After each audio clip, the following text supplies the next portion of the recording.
exhibition is a multi-sensory kind of environment where I'm looking at kind of the unseen elements in our natural environment. So looking at the microscopic level at different organisms, but also the unseen in the sense of like ancestral entities as well as like endangered and extinct species that are kind of on the verge of no longer being with us.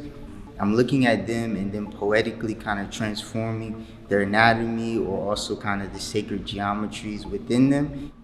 My culture is, I have Yoruba, which is Nigerian. It's a tribe in Nigeria, but also in my lineage, I have Cherokee Indian as well. So I think something that both of those cultures really have in common is the idea of the sacred kind of artifact and the idea that kind of there is like living kind of energy in every form of material.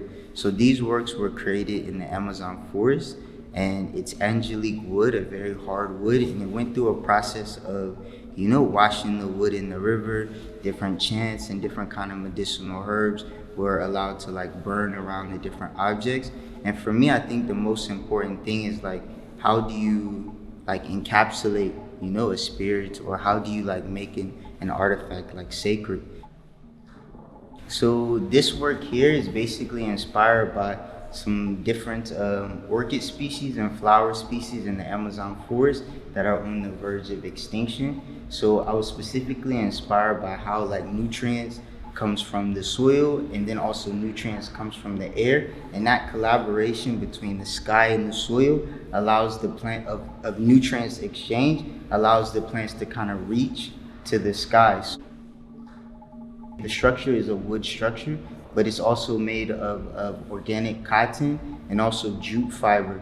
So each kind of knit is also symbolic for this idea that I call architectural depth. So like the idea of making different sacred structures that can transform with the environment. So when it rains, it will take a different kind of hue and a different kind of color.